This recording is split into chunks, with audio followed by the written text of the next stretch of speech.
Graça e paz, irmãos. Laércio. Vamos dar início aqui ao nosso estudo sobre a bênção do sétimo dia, o sábado. Então, no último vídeo, eu falei assim que a gente ia falar lá do capítulo 10, né, do Bom Pastor. Mas ainda vamos falar um pouco nesse vídeo do capítulo 5, do Evangelho de João, né, que também fala da cura do sábado. E após a gente passa lá para o capítulo 10, que fala do Bom Pastor. E também o seu propósito, né? Que aquele capítulo 10 é um contexto do capítulo 9.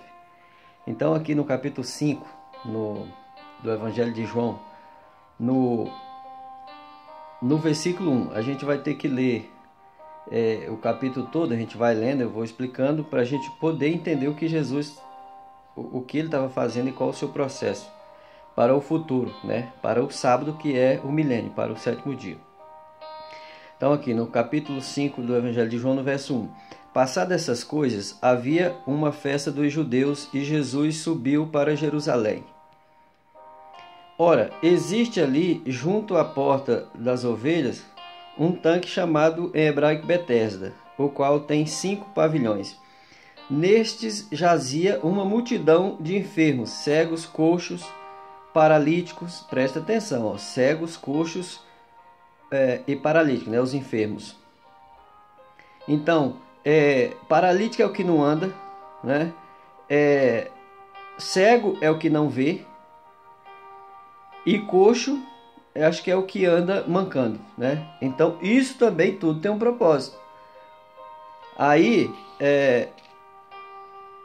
para a gente poder entender, por exemplo, tudo que Jesus está falando aqui, e para a gente ir entendendo isso, eu vou falando, a gente vai ter que ir lendo. Aí vamos lá no Apocalipse agora, para vocês entenderem por que estava ali aquelas pessoas, por que era sábado, né? E por que Jesus curou eles. O propósito de Jesus era esse. Então, por exemplo, a gente vai lá na igreja de Laodiceia, na 7ª igreja do Apocalipse, né? A igreja Laodiceia com a igreja de Filadélfia, elas estão vivendo o mesmo momento. A igreja de Filadélfia é a igreja que vai ser arrebatada. Mas você pode dizer, aquela ali é a igreja de Filadélfia, aquela denominação é a igreja de Filadélfia? Não. Nós não somos juízes. Quem vai dizer é Deus. É Ele que são do coração e a mente. O nosso papel é amar. O nosso papel é amar. Então, lá no capítulo, por exemplo, presta atenção no capítulo 3, lá na igreja de Filadélfia, que fala assim, ó, lá no versículo 8, ó. Aliás, lá no capítulo 3, no verso 7, fala assim, ó, tô lendo a igreja de Filadélfia, lá de Apocalipse. Capítulo 3 de Apocalipse, verso 7, ó. Ao anjo da igreja em Filadélfia escreve: estas coisas diz o santo verdadeiro, aquele que tem a chave de Davi, que ninguém abre e ninguém fechará, e quem fecha, ninguém fechará, e que fecha e ninguém abrirá. Entendeu? Então, aí no verso 8 fala assim, ó: conheça as tuas obras, eis que tenho posto diante de ti uma porta aberta, ao qual ninguém pode fechar, que tens pouca força, entretanto guardaste a minha palavra e não negaste o meu nome. Viu aí? Ele tem pouca força, né? A força que ele tem, que essa igreja tem, a força que vem de Cristo. Paulo fala assim: eu tudo posso naquele que me fortalece.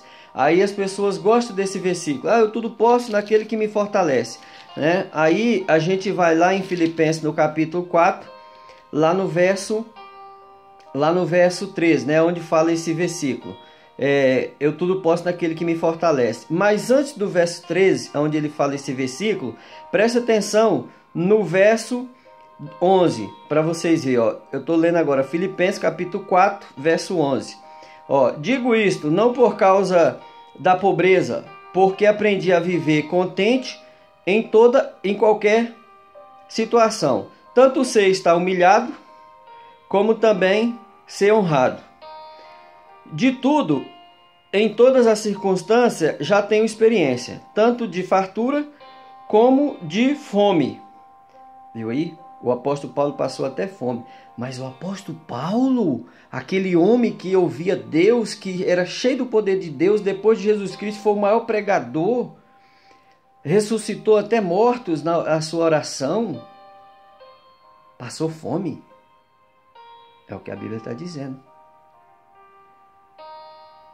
Mas não era um apóstolo, homem de Deus? Guarda isso aí. Aí, assim, com fartura e como fome, assim de abundância como escassez. Então também ele teve abundância. Ele trabalhou, ele fazia tenda, ele teve abundância, né? Também, ele passou tudo isso na sua vida. Aí é que vem o versículo, ó. Tudo posso naquele que me fortalece. Ou seja, o que ele quis dizer nesse versículo de Filipenses capítulo 4, verso 13, eu tudo posso naquele que me fortalece, é porque Jesus permitiu ele passar por tudo isso. Passar escassez, passar fome. Foi Jesus. E também permitiu ele passar por bonança, que é o que ele diz lá.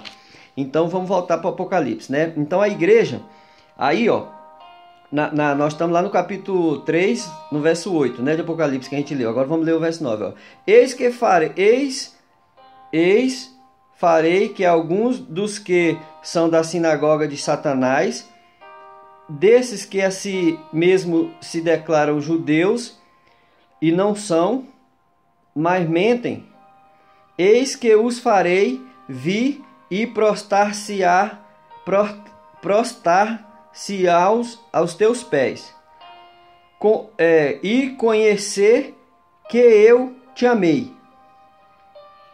Então quer dizer, aí no verso 10, ó, porque guardaste a palavra da minha perseverança, também eu te guardarei da hora da provação que há de vir sobre o mundo inteiro, para experimentar os que habitam sobre a terra.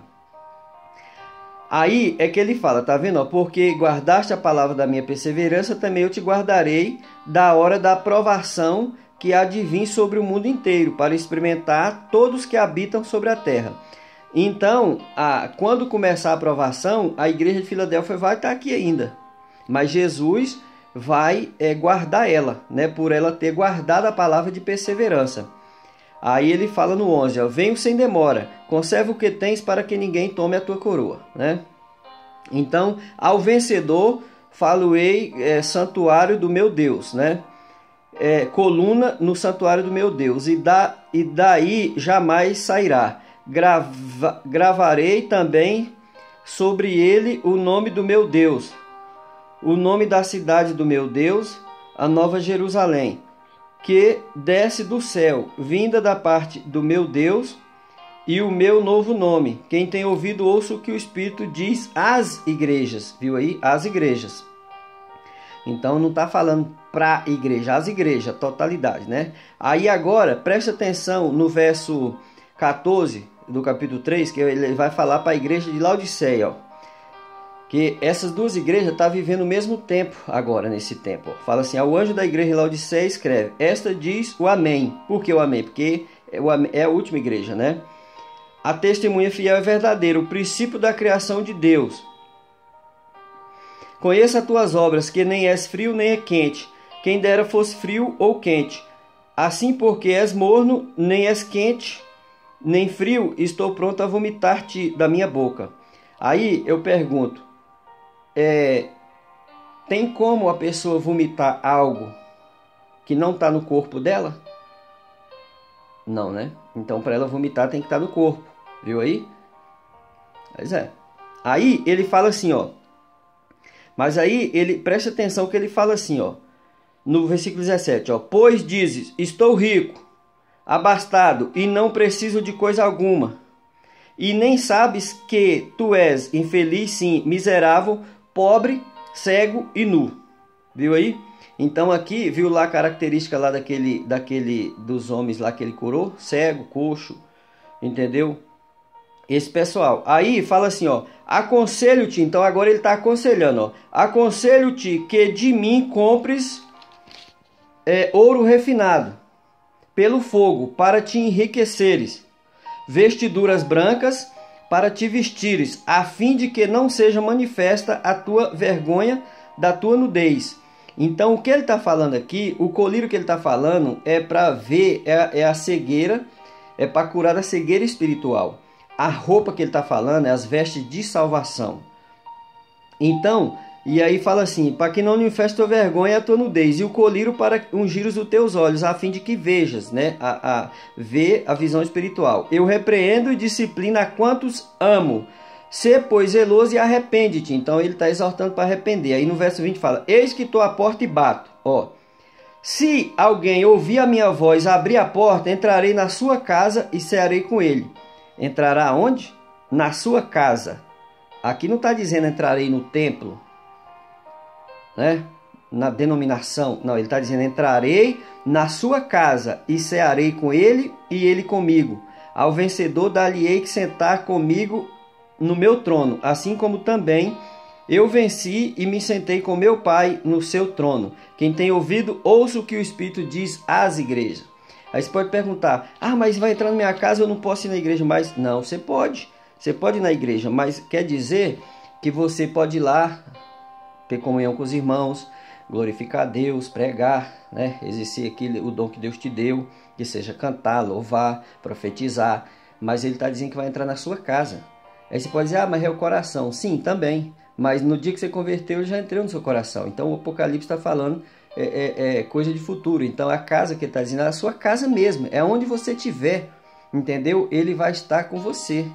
Então não é só lá dentro do templo. Então aqui a gente já está completando aqui os 12 minutos.